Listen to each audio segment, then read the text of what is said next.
नमस्कार फ्रेंड। मैं रवि कुमार शर्मा। अपन राजस्थान के भूगोल को पढ़ रहे थे और राजस्थान के भूगोल में अपन आज पढ़ेंगे टॉपिक नंबर सेकंड। और टॉपिक नंबर सेकंड कौन सा है? राजस्थान के भौतिक प्रदेश या भौतिक स्वरूप।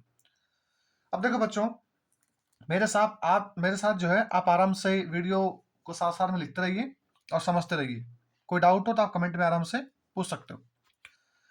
देखो बच्चों, ये टॉपिक इतना इंपॉर्टेंट है कि राजस्थान के जिस भी एग्जाम में भूगोल लिखा है उस भूगोल में कम से कम यहाँ से 2 अधिकतम 3 सवाल भी आ जाते हैं कभी-कभी।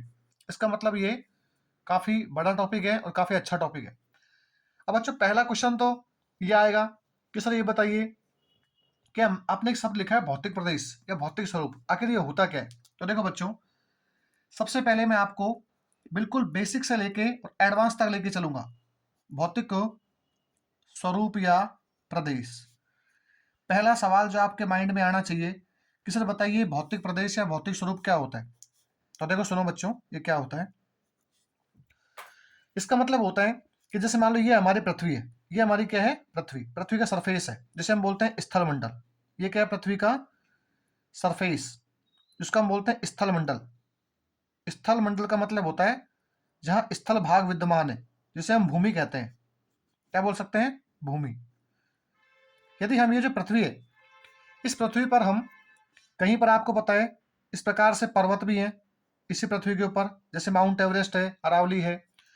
कहीं पर यहाँ थोड़े ऊंचे उठे हुए भाग पठार भी हैं इस प्रकार से, ये वाला जो भाग है। कहीं पर इन पर्वतों के मध्य से, ये इस प्रकार से पठारों के आसपास से नदियां बहती हैं इस प्रकार से।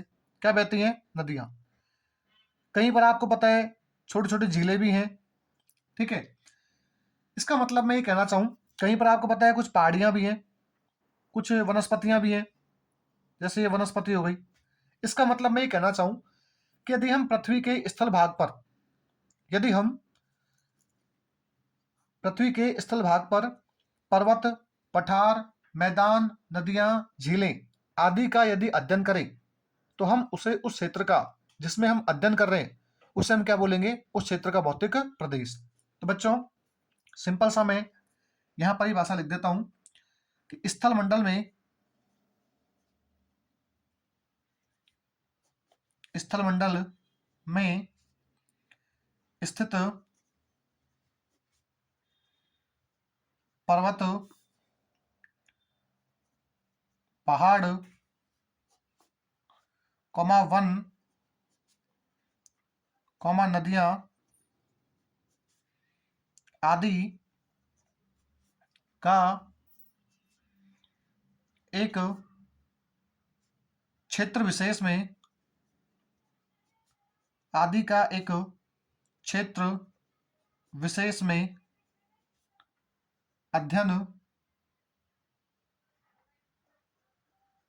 किया जाए, अध्ययन किया जाए, तो उसे हम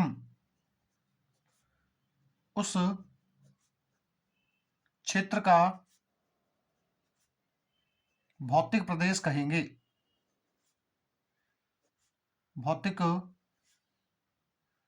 प्रदेश कहते हैं।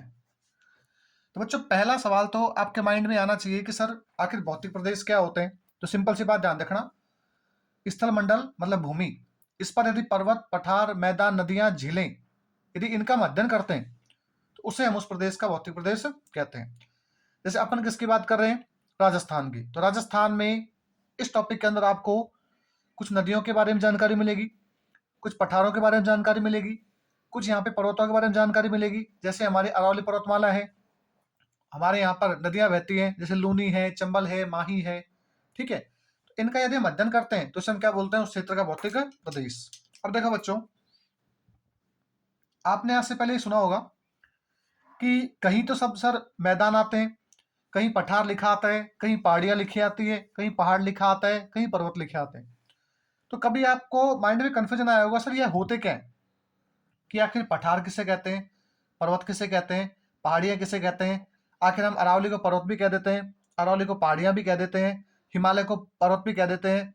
इसका मतलब आखिर इनमें क्या डिफरेंस है? तो एक सिंपल सा मैं आपको लॉजिक समझाना चाहूँ यहाँ पे, तो ध्यान रखना। मैं आपको मैदान, सामान्यतः पठार, और यदि हम बात करें पहाड़ियां,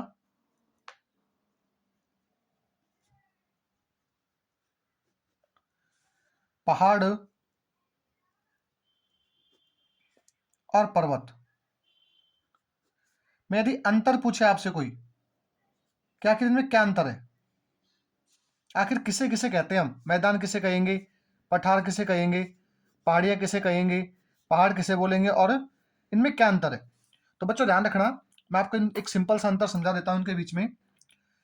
जैसे मान लो ये अपना स्थल भाग है, ये क्या है बच्चों, अपना स्थल भाग है। स्थल भाग का मतलब है धरती है, भूमि है, ठीक है। ये मैंने बना दिया स्थल भाग, इसे हम कहेंगे स्थल भाग, या इसे हम बोल सकते हैं भूमि। अब सुनना देखो बच्चों, इस भूमि पर आपको पता है ऊंचाई के आधार पर कुछ आकृतियां मिलती हैं, जिन्हें हम बोलते हैं स्थलाकृतियां। क्या मिलती है, ऊंचाई के आधार पर क्या मिलती है, आकृतियां, या कह सकते हैं स्वरूप मिलते हैं, जिसे हम क्या बोलते हैं, स्थलाकृतियां। अब यदि हम औसत माध्य समुद्र तल से या स्थल भाग से यदि हम इसको जीरो मान ले कि भाई ये जो डिस्टेंस है जीरो है, तो यहां से यदि हम 300 मीटर ऊपर चलते हैं, कितने चलते हैं बच्चों, 300 मीटर, मतलब 0 से 300 मीटर, तो ये जो भाग होता है जो कम ऊंचा होता है अन्य की तुलना में, इसे हम बोलते हैं बच्चों मैदान। क्या बोलते हैं बच्चों, मैदान। इसका मतलब ऐसा भाग जो कि स्थल भाग से लगभग 300 मीटर के आसपास है, उसे हम क्या बोलते हैं, मैदान। अब देखो बच्चों, इस मैदान से हम थोड़ा सा ऊपर जाएंगे, क्या जाएंगे, मैदान से थोड़ा सा ऊपर जाएंगे, थोड़ा सा ऊंचा, और ये लगभग 600 मीटर तक होता है। कितना होता है, 600 मीटर तक। इस स्थलाकृति को बोलते हैं बच्चों हम पठार। क्या बोलते हैं बच्चों, पठार। अब देखो बच्चों, यदि हम थोड़ा और ऊपर जाना चाहें, तो यदि हम स्थल भाग से थोड़ा और ऊपर जाते हैं, और ये ऊंचाई लगभग 1800 मीटर होती है। कितनी होती है बच्चों, 1800 मीटर। तो ये जो स्थलाकृति होती है, इसको हम बोलते हैं बच्चों पहाड़ियां। क्या बोलते हैं बच्चों, पहाड़ियां। इसका मतलब आपको एक बात समझ में आ रही होगी कि जैसे जैसे ऊंचाइयां बढ़ रही हैं, वैसे वैसे नीचे मैदान है, थोड़े ऊपर पठार हैं, थोड़े ऊपर पहाड़ियां हैं। अब देखो बच्चों, इससे हम थोड़ा और ऊपर चलते हैं, और जैसे हम और ऊपर चलते हैं, तो 1800 मीटर से लेकर लगभग 2700 मीटर तक, कितने मीटर तक बच्चों, 2700 मीटर तक जो ऊंचे भाग होते हैं, उन भागों को बोलते हैं बच्चों पहाड़। क्या बोलते हैं, पहाड़। आज से पहले यदि आपको पता नहीं था, तो आप भूलवश पहाड़, पहाड़ियां, पर्वत एक ही समझते थे, लेकिन ये अलग अलग होते हैं ऊंचाई के आधार पर। अब देखो बच्चों, यदि मैं 2700 मीटर से ऊपर लेके जाऊं, 2700 मीटर से ऊपर, ये हम कह सकते हैं अधिक। अब बच्चों अधिक कितने भी हो सकते हैं, कितने का मतलब क्या है सर, तो आपको पता है विश्व की सबसे ऊंची जो चोटी है, या ऊंचा जो पर्वत है, पर्वत तो कौन सा है, तो आपको पता है हिमालय पर्वत है। चोटी कौन सी है, माउंट एवरेस्ट, जो कि नेपाल में स्थित है, 8848 मीटर। इसका मतलब 2700 मीटर से जितने भी ऊंची स्थलाकृतियां पाई जाती हैं, उसे हम क्या बोलते हैं, तो बच्चों उसे हम बोलते हैं पर्वत। क्या बोलते हैं, पर्वत। अब आपके माइंड में एक सवाल आएगा, सर हमारे राजस्थान में हम अरावली को पर्वत बोल देते हैं, कभी तो कभी पहाड़ बोल देते हैं, कभी पहाड़ियां बोल देते हैं, तो आखिर अरावली क्या है। तो देखो बच्चों, जब अरावली बनी थी प्री कैम्बियन युग में, उस समय अरावली एक पर्वत था। अरावली काफी ऊंची थी, लगभग 5000 मीटर के आसपास। लेकिन समय के साथ वायु के द्वारा, और हम कह सकते हैं जल के द्वारा, जो अरावली की जो ऊपर वाला भाग था, जो कि कोमल चट्टाने थी, वो टूट फूट गई, विखंडित हो गया उनका, और वर्तमान में उनकी ऊंचाई कम हो गई। और वर्तमान में ऊंचाई कम होने के कारण वर्तमान में अरावली जो है वो पहाड़ियां हैं। क्या है बच्चों, पहाड़ियां। क्योंकि आपको पता है अरावली में सबसे ऊंचा जो शिखर है, उसका नाम है अपने गुरु शिखर, जो 1722 मीटर क्या है, ऊंचा। और 1722 मीटर का मतलब क्या है, लगभग पहाड़ियों की श्रेणी में आ रहा है। तो एक बात आपको यहां से समझ में आ गई होगी। अब देखो बच्चों, आगे चलते हैं। अब उसके बाद में आप एक कहोगे सर कि आप हमें भौतिक स्वरूप पढ़ा रहे हो। अब भौतिक स्वरूप के अंदर जो है आपने सुना होगा कि राजस्थान को हम 4 भागों में बांटते हैं। पहला पश्चिमी मरुस्थलीय प्रदेश, उसके बाद नंबर 2 पे आता है अरावली पर्वतमाला, नंबर 3 पे आता है पूर्वी मैदानी प्रदेश, और नंबर 4 पे आता है बच्चों दक्षिण पूर्वी पठार या हाड़ौती का पठार। लेकिन ध्यान रखना बच्चों, ये तो सिंपल सा क्वेश्चन है, सबको आता है, लेकिन आपसे पूछे कि अरावली पर्वतमाला जो है वो कौन सी शिलाकृति का भाग है या इसका उद्भव कैसे हुआ, तो बच्चों उसके लिए हमको एक जर्मन भूगोलवेत्ता है अल्फ्रेड वेगनर, उन्होंने एक सिद्धांत दिया था वेगनर का महाद्वीपीय विस्थापन सिद्धांत, उसके बारे में जानकारी होना जरूरी है। तो बच्चों मैं आपको वेगनर का महाद्वीपीय विस्थापन सिद्धांत पढ़ाता हूँ, इस टॉपिक से संबंधित है, और यदि आप इस सिद्धांत को पढ़ते हो तो आपको जो है यहाँ से बहुत जानकारियां मिलेंगी। तो बच्चों मैं लिख देता हूं वेगनर का महाद्वीपीय, बच्चों साथ साथ नोट्स बनाओ आराम से, कोई दिक्कत नहीं होगी आपको। महाद्वीपीय विस्थापन सिद्धांत।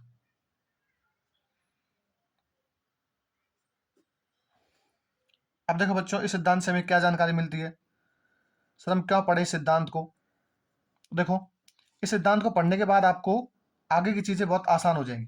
अब देखो बच्चों क्या सिद्धांत है, सबसे पहले बात करूं मैं तो वेगनर कहता है कि आज से काफी वर्ष पूर्व, आज से काफी वर्ष पूर्व एक युग था, उस युग का नाम था कार्बोनीफेरस। क्या नाम है बच्चों युग का, एक समय था और समय का नाम क्या है, कार्बोनीफेरस। देखो बच्चों अपन हिस्ट्री पढ़ते हैं, इतिहास पढ़ते हैं तो वहां लिखा आता है 500 ईस्वी, 1000 ईस्वी, 2000 ईस्वी, इतिहास बाद में, भूगोल बहुत पहले का है। तो भूगोल में युग चलते हैं, जैसे कार्बोनिफेरस, क्रिटेशियस, जुरेसिक, आदिनूतन, आदिनूतन, ऐसे कुछ युग चलते हैं, उसमें एक युग कौन सा है, कार्बोनिफेरस।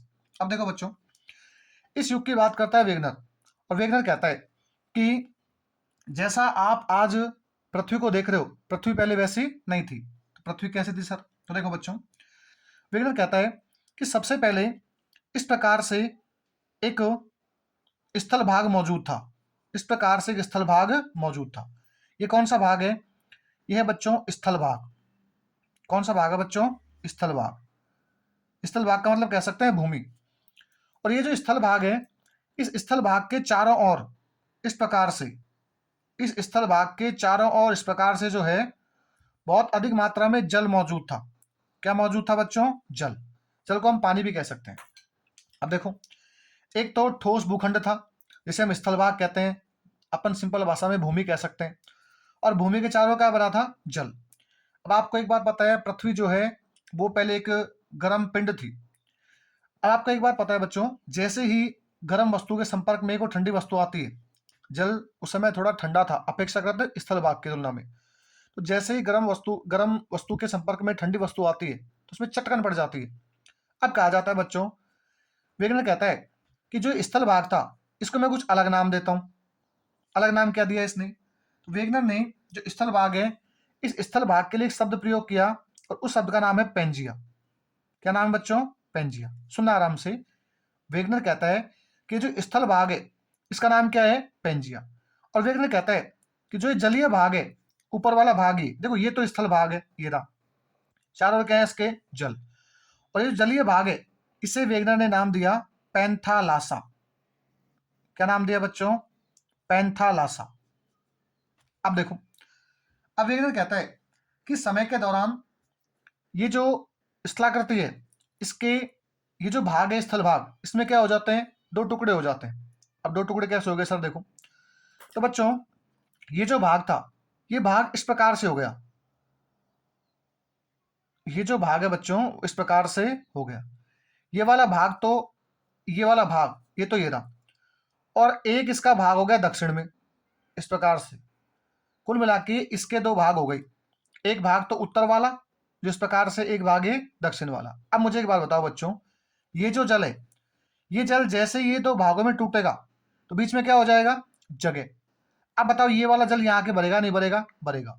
तो वेगनर ने कहा कि जो ये जल था इसके चारों ओर, ये जो चारों ओर जल था इसके, जिसको वेगनर ने क्या बोला, पैंथालासा। ये चारों और जल में से कुछ जल यहां दोनों के मध्य में आ गया, दोनों मतलब स्थल भाग के दो टुकड़े, और जैसे दोनों के मध्य में आया तो इस भाग में पानी जमा होने के कारण एक सागर बन गया, और इस सागर को कहा वेगनर ने तैथिस सागर। क्या बोला बच्चों, तैथिस सागर। सुनना देखो, पैंथालासा का भाग क्या है, तैथिस सागर। अब देखो ये यहां पे क्या भरा हुआ है, जल। अब वेगनर कहता है कि मैंने पहले इसको क्या नाम दिया था, पेंजिया, और स्थल भाग था ये। अब वेगनर क्या करता है, इन दोनों भागों के अलग अलग नाम दे देता है। ये वाला भाग को नाम देता है वेगनर अंगारा लैंड। क्या नाम देता है बच्चों, अंगारा लैंड। ये थोड़ा गर्म था, इस कारण क्या नाम दे दिया, अंगारा लैंड। दक्षिण वाले भाग को वेगनर कहता है बच्चों गोंडवाना लैंड। क्या बोलता है बच्चों, गोंडवाना लैंड, नाम है इनके। अब देखो, अब आपको एक बात बताइए, दोनों भाग किसके हिस्से हैं, तो ध्यान रखना ये दोनों भाग किसके हिस्से हैं बच्चों, पेंजिया के। क्योंकि आपको पता है कि स्थल भाग से क्या लगा हुआ है, ये दोनों भाग अंगालैंड और गोंडवाना लैंड। और जो जलीय भाग है बच्चों ये क्या है, तो ये पैंथालासा का भाग है। किसका भाग है, पैंथालासा का भाग है। इसका मतलब पहले ये था और अब बाद में क्या बन गया, अंगारा लैंड, तैतीस सागर और गोंडवाना लैंड। अब देखो बच्चों, इन तीनों से मिलके अंगारा लैंड, तैतीस सागर और गोंडवाना लैंड, इन तीनों से मिलके टोटल जो हमारा विश्व है उसका निर्माण होगा। अब आपको वेगनर का जो सिद्धांत दिया गया इसको आप लिखोगे। अब देखो क्या है बच्चों, ध्यान रखना, इस सिद्धांत में से पेपर के अंदर सवाल पूछा जाता है। अब सुनना बच्चों आराम से, मैं यहाँ आपको कुछ बातें नोट करवाता हूँ। बातें क्या है देखो बच्चों, सबसे पहला क्वेश्चन कि सर वेगनर के बारे में कोई सवाल पूछे तो क्या है, देखो तो वेगनर ने सिद्धांत दिया, उस सिद्धांत का नाम क्या था, वेगनर का महाद्वीपीय विस्थापन सिद्धांत। अब सबसे पहले वेगनर कहाँ का है, तो वेगनर ध्यान रखना एक जर्मन भूगोलवेता है। क्या है, जर्मन भूगोलवेता है। कौन, वेगनर। दूसरी बात, इसने सिद्धांत कब दिया, 1912 में। अब 1912 ईस्वी में इसके सिद्धांत पर किसी ने ध्यान नहीं दिया, तो इसने थोड़ा सिद्धांत को और मॉडिफाई किया और इसको 1915 में दोबारा दे दिया। अब आपको पता है 1915 विश्व युद्ध चल रहा था, प्रथम विश्व युद्ध, तब भी किसी ने ध्यान नहीं दिया। फिर फाइनली इसने जो है 1920 में जाकर अपने सिद्धांत को दुनिया के सामने दिया। अब ध्यान रखना, आपको सिर्फ ये ध्यान रखना 1912 वेगनर कहा गए थे, तो ये कौन थे, तो क्या बोलोगे, जर्मनी के भूगोलवेता। अब ये सिद्धांत दिया किसने, तो इनका पूरा नाम है अल्फ्रेड वेगनर। क्या नाम है बच्चों, अल्फ्रेड वेगनर। ध्यान रखना। अब सुनो बच्चों, सिद्धांत क्या है, तो आप आराम से कॉपी में लिख सकते हो, मैं आपको बोल के बता देता हूं। सबसे पहले वेगनर कहता है कि कार्बोनिफेरस युग में समस्त स्थल भाग, कार्बोनिफेरस युग में समस्त स्थल भाग एक जगह मौजूद था। देखो बच्चों, अपन आराम से आप लिखते रहो, साथ साथ मैं बोलता रहूंगा। वेगनर कहता है कि कार्बोनिफेरस युग में समस्त स्थल भाग एक जगह मौजूद था, और इस स्थल भाग को वेगनर ने पेंजिया का नाम दिया। इस स्थल भाग को वेगनर ने पेंजिया का नाम दिया। अब इस स्थल भाग के चारों ओर एक विशाल जलराशि मौजूद थी। इस स्थल भाग के चारों ओर एक विशाल जलराशि मौजूद थी, जिसे वेगनर ने पैंथालासा का नाम दिया। क्या नाम दिया बच्चों, पैंथालासा का। अब कालांतर में, कालांतर मतलब समय जैसे बीतता गया, कालांतर में इस स्थल भाग के दो टुकड़े हो जाते हैं। कालांतर में इस स्थल भाग के दो टुकड़े हो जाते हैं, जिसमें से जो टुकड़ा उत्तर की ओर गया उसे बोला अंगारा लैंड। जो टुकड़ा उत्तर की ओर विस्थापित हुआ उसे वेगनर ने अंगारा लैंड का नाम दिया, तथा जो टुकड़ा दक्षिण की ओर गया इसे वेगनर ने गोंडवाना लैंड का नाम दिया। क्या नाम दिया बच्चों, गोंडवाना लैंड का। अब देखो, अंगारा लैंड व गोंडवाना लैंड के मध्य स्थित जल राशि को वेगनर ने तैतीस सागर का नाम दिया। अंगारा लैंड व गोंडवाना लैंड के मध्य स्थित जल राशि को वेगनर ने तैथिस सागर का नाम दिया। अब विश्व में जितने भी आकृति हैं वो सब किससे बनेंगी? तो क्या बोलोगे बच्चों? अंगारा लैंड और तैतीस सागर और गोंडवाना लैंड से। अब मैं आपको बता देता हूं कि इनसे क्या क्या बने हैं और क्या क्या इनसे नहीं बने हैं, ताकि आपको ध्यान में रखना है। देखो बच्चों, सबसे पहले हम बात करें अंगारा लैंड की। किसकी बात करें बच्चों? अंगारा लैंड की। तो यदि हम अंगारा लैंड की बात करते हैं बच्चों, तो अंगारा लैंड से जो स्थलाकृतियां बनी, जिनमें आज आपको अंगारा लैंड के अवशेष दिखाई देते हैं, उनमें कुछ भाग विश्व में मौजूद हैं। तो बच्चों वो भाग कौन कौन से हैं? तो आप आराम से लिखते रहो। देखो, सबसे पहला जो भाग है वो है उत्तरी प्रशांत महासागर। कौन सा है बच्चों? उत्तरी प्रशांत महासागर। इसका मतलब प्रशांत महासागर का जो उत्तर वाला भाग है वो किसका अवशेष है? तो क्या बोलोगे? अंगारा लैंड का। उसके बाद बात करें बच्चों, तो एक क्षेत्र पड़ता है उत्तर में आर्कटिक। आर्कटिक ये भी किसका भाग है? अंगारा लैंड का। तो बच्चों एक क्षेत्र आता है उत्तरी अमेरिका महाद्वीप। उत्तरी अमेरिका, इसमें भी किसके अवशेष हैं? अंगारा लैंड की। फिर बात करते हैं बच्चों यूरोप महाद्वीप। कौन सा महाद्वीप बच्चों? यूरोप महाद्वीप। उसके बाद बात करते हैं बच्चों उत्तरी एशिया महाद्वीप।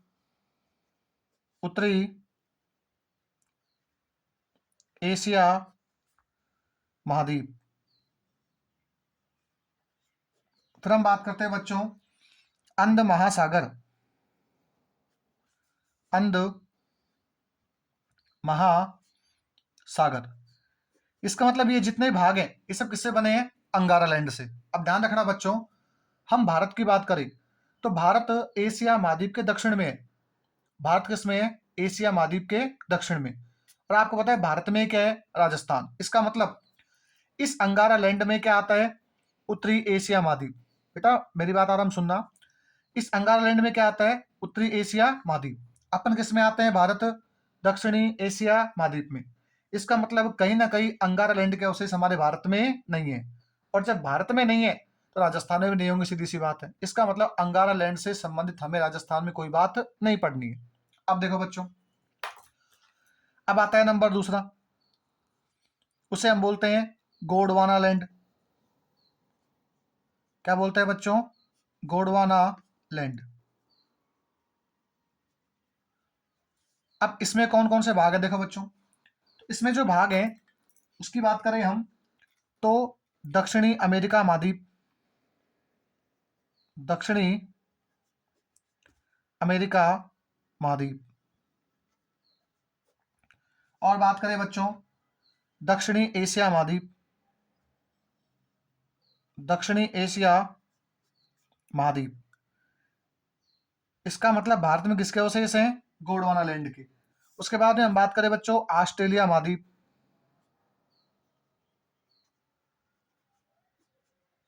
ऑस्ट्रेलिया महाद्वीप। उसके बाद बच्चों हम बात करें हिंद महासागर, हिंद महासागर। उसके बाद बच्चों दक्षिणी अंध महासागर, दक्षिणी अंध महासागर। उसके बाद बात करें बच्चों हम तो अंटार्कटिका,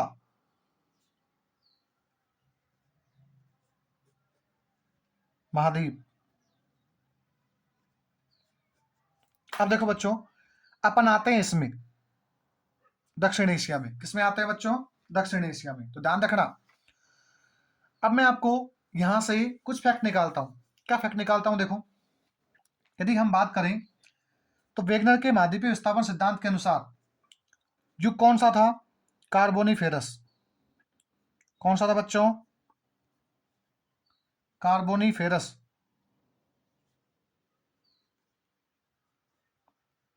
कार्बोनीफेरस, ये समय का नाम है, कार्बोनीफेरस युग। अब देखो बच्चों, इसमें क्या होता है? तो इससे आपको पता है इसमें क्या हुआ था, विखंडन, और विखंडन होने से क्या बनी है, स्थलाकृतियां। कौन कौन सी बनी है देखो बच्चों, सबसे पहले क्या बना, अंगारा लैंड। क्या बना इससे, एक तो अंगारा लैंड। एक इससे क्या बना बच्चों, तैथिस सागर, तैथिस सागर। एक क्या बना बच्चों इससे, गोंडवाना लैंड, गोंडवाना लैंड। अब देखो, मैंने आपको भी समझाया कि ये हमारे राजस्थान और भारत में नहीं पाया जाता, इसका मतलब इसको पढ़ना ही नहीं है। अब आपको ये पता होगा कि राजस्थान को टोटल 4 भौतिक प्रदेश में बांटा गया है। 4 कौन कौन से हैं देखो। अब यदि बात करूं मैं, तो उन 4 में से नंबर वन है पश्चिमी मरुस्थलीय प्रदेश। पहला कौन सा है बच्चों, पश्चिमी मरुस्थलीय प्रदेश। पश्चिमी मरुस्थलीय प्रदेश किसका हिस्सा है, तैथिस सागर का। किसका है बच्चों, तैथिस सागर का। उसके बाद हम बात करते हैं नंबर 2, और दूसरी पे आता है बच्चों, तो आपने सुना होगा अरावली पर्वतमाला। क्या आता है बच्चों, अरावली पर्वतमाला। उसके बाद नंबर 3 पे आता है बच्चों, पूर्वी मैदानी प्रदेश। क्या आता है बच्चों, पूर्वी मैदानी प्रदेश। और नंबर 4 पे आता है बच्चों, दक्षिण पूर्वी पठारी प्रदेश।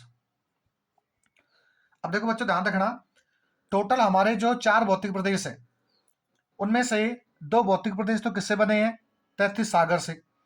इसमें एक का नाम क्या है, पश्चिमी मरुस्थलीय प्रदेश। एक का नाम क्या है, पूर्वी मैदानी प्रदेश।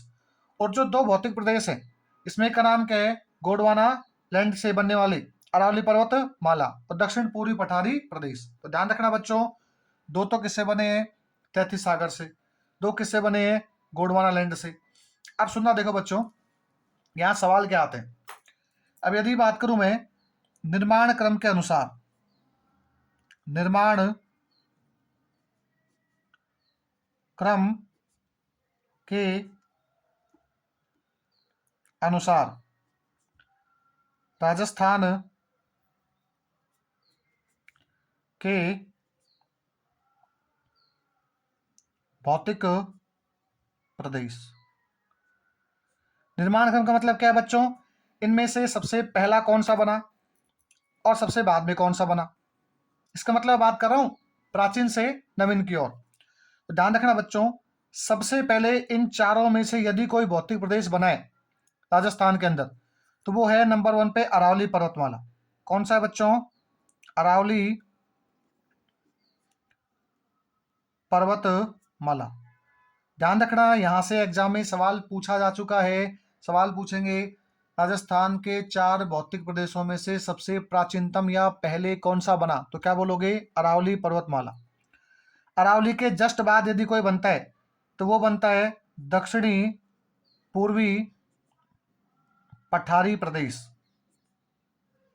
क्या बनता है बच्चों, दक्षिणी पूर्वी पठारी प्रदेश। या फिर इसी का दूसरा नाम मिलता है हमें, हाड़ौती का पठार। क्या मिलता है बच्चों, हाड़ौती का पठार। इसी का नाम क्या मिलता है, हाड़ौती का पठार। इसके बाद में यदि कोई बनता है, तो बनता है पूर्वी मैदानी प्रदेश।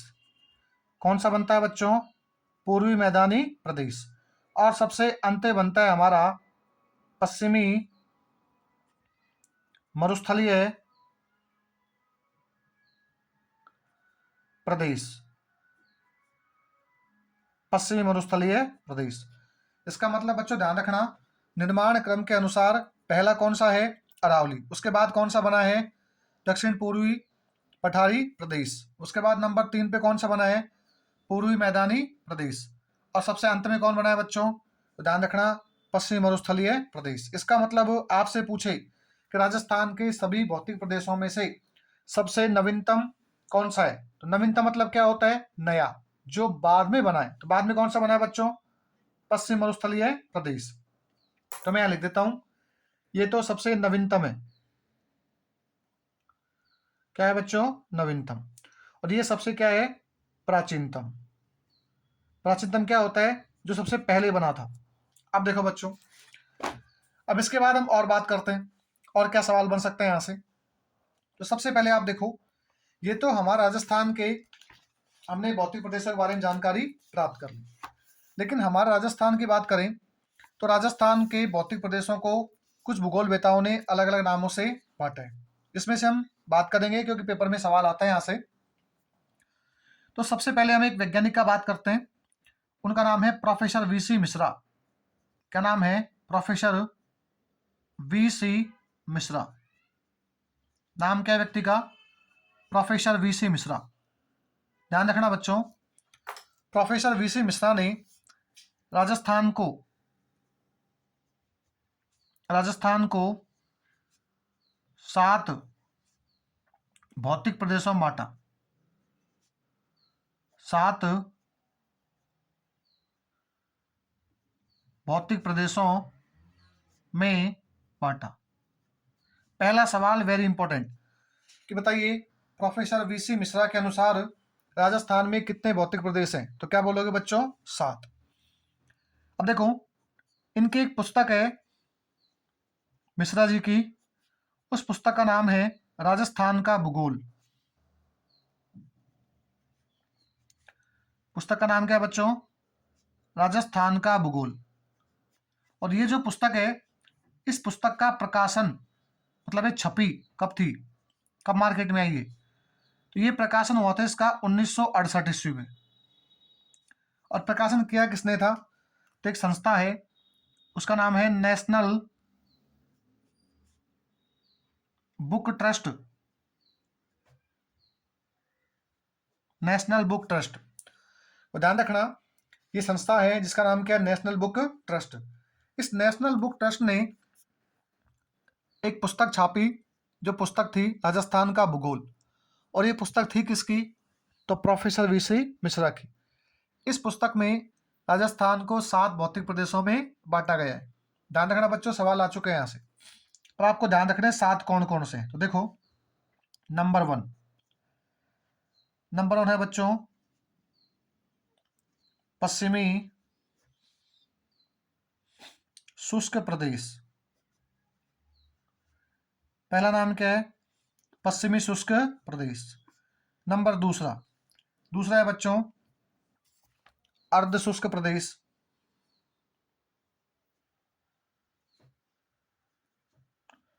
दूसरा है बच्चों अर्ध शुष्क प्रदेश।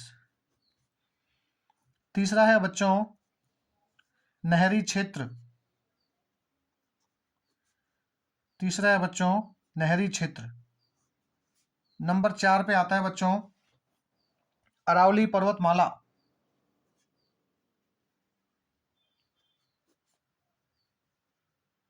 अरावली पर्वतमाला।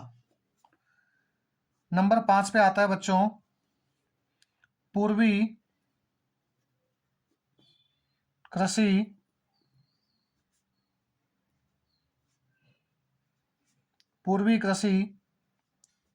औद्योगिक प्रदेश। उसके बाद नंबर 6 पे आता है बच्चों दक्षिण पूर्वी कृषि प्रदेश। दक्षिण पूर्वी कृषि प्रदेश। और सबसे अंत में 7वां जो भौतिक प्रदेश माना इन्होंने, वो माना चंबल बीहड़ प्रदेश। अब बच्चों सवाल कैसे पूछेंगे? वह कौन सा भूगोलवेता है जिसने राजस्थान को 7 भौतिक प्रदेशों में बांटा? क्या आंसर होगा? Professor VC Mishra. कौन सी पुस्तक में बांटा? तो पुस्तक का नाम ध्यान रखना आपको, राजस्थान का भूगोल। पुस्तक छापी किसने? नेशनल बुक ट्रस्ट ने। कब छापी? 1968 में। और 7 नाम कौन कौन से हैं? तो 7 नाम आपको ध्यान रखना है, पश्चिमी शुष्क प्रदेश, उसके बाद अर्ध शुष्क प्रदेश, फिर नहरी क्षेत्र, अरावली पर्वतमाला, पूर्वी कृषि औद्योगिक प्रदेश, दक्षिण पूर्वी कृषि प्रदेश और चंबल विहड़ प्रदेश। तो ध्यान रखना बच्चों, इनके बारे में आपको जानकारी होनी चाहिए। इसके बाद अगले जो भूगोलवेत्ता आते हैं उनका नाम है A.K. सेन। A.K. सेन, इनके बारे में एक ध्यान रखना, इन्होंने राजस्थान को 1968 में 1968 ईस्वी में विभाजन किया।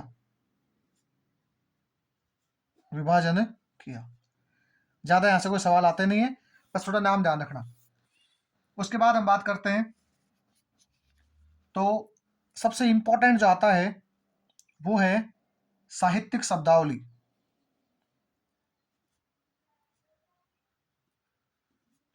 साहित्यिक शब्दावली, और साहित्यिक शब्दावली के अनुसार ध्यान रखना बच्चों, साहित्यिक शब्दावली के अनुसार राजस्थान को हम 3 भागों में बांटते हैं। यह साहित्यिक शब्दावली का मतलब होता है कि राजस्थान में जो शब्द प्रयोग लिए जाते हैं उनके आधार पर। यह साहित्यिक शब्दावली कोई आदमी का नाम नहीं है, ध्यान रखना, इस क्षेत्र विशेष के नाम के आधार पर है। अब 3 कौन कौन से देखो।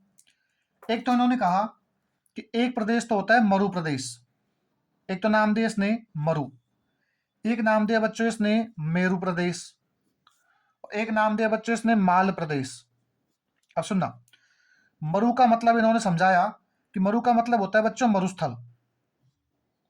क्या होता है बच्चों? मरुस्थल। मेरु का मतलब बताया इन्होंने पर्वतीय क्षेत्र, या हम कह सकते हैं अरावली पर्वतमाला। अरावली पर्वतमाला। और माल का मतलब बताया बच्चों इन्होंने पठारी क्षेत्र। क्या बताया? पठारी क्षेत्र। इसका मतलब इन्होंने साहित्यिक शब्दावली के आधार पर राजस्थान को 3 भागों में बांट दिया, एक मरु, एक मेरु और एक माल।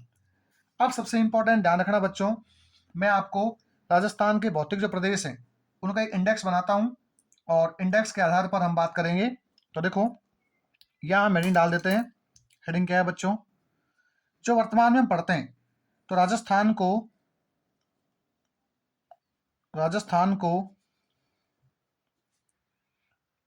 उच्चावच। उच्चावच का मतलब होता है धरातल से वह स्थलाकृति जो कि ऊंचाई और निचाई के अनुपात में होती है, उसे बोलते हैं उच्चावच। उच्चावच के आधार पर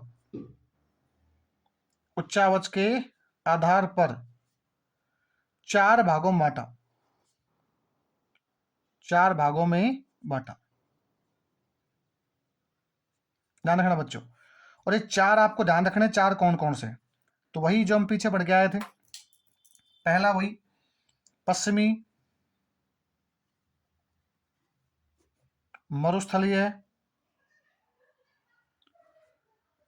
मरुस्थलीय प्रदेश, ये इसे हम रेगिस्तानी प्रदेश भी कहते हैं। क्या है बच्चों? रेगिस्तानी प्रदेश। उसके बाद नंबर 2 पे अरावली पर्वतमाला।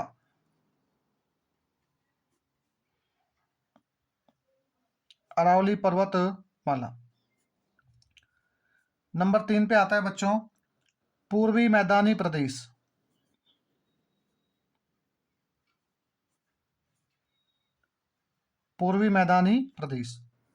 और नंबर 4 पे आता है बच्चों सबसे लास्ट में, जिसे हम बोलते हैं दक्षिणी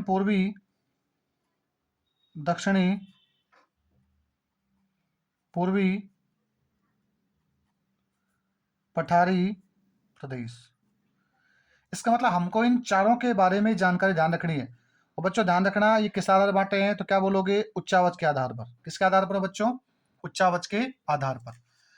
अब मैं आपको एक इंडेक्स के माध्यम से कुछ क्वेश्चन जो है वो समझाता हूं, और फिर हम बात करेंगे भौतिक प्रदेशों की। देखो बच्चों, सबसे पहले मैं यहाँ एक इंडेक्स बना रहा हूं, आपको उस इंडेक्स को मेरे साथ बनाना है। और ध्यान रखना, उस इंडेक्स में से पेपर में काफी बार सवाल आ चुके हैं। सबसे पहले हम बात करेंगे बच्चों, देखो आराम से, मैं यहां लिखूंगा क्रम संख्या। क्या लिखूंगा बच्चों? क्रम संख्या। यहां मैं लिखूंगा भौगोलिक प्रदेश, यहां मैं लिखूंगा बच्चों भौगोलिक प्रदेश। उसके बाद यहां लिखूंगा बच्चों मैं क्षेत्रफल, यहां लिखूंगा बच्चों में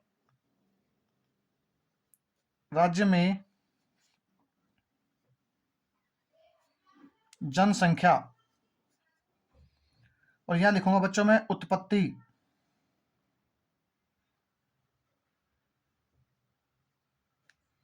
सुनना, इस इंडेक्स से आपको एक सवाल पेपर में जरूर मिल जाएगा। अब देखो बच्चों, मैं क्या समझाने की कोशिश कर रहा हूं आपको।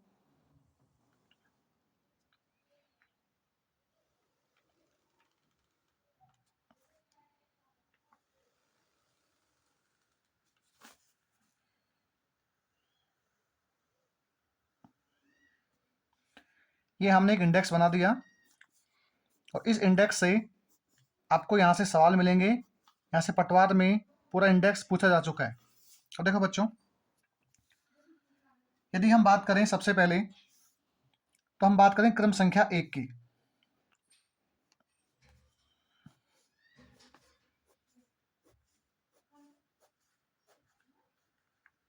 देखो बच्चों, यदि मैं नंबर 1 की बात करता हूं, सबसे पहले हमने 4 भौतिक प्रदेश पढ़े अभी। उन 4 में से पहला नाम क्या है, तो क्या बोलोगे? पश्चिमी मरुस्थलीय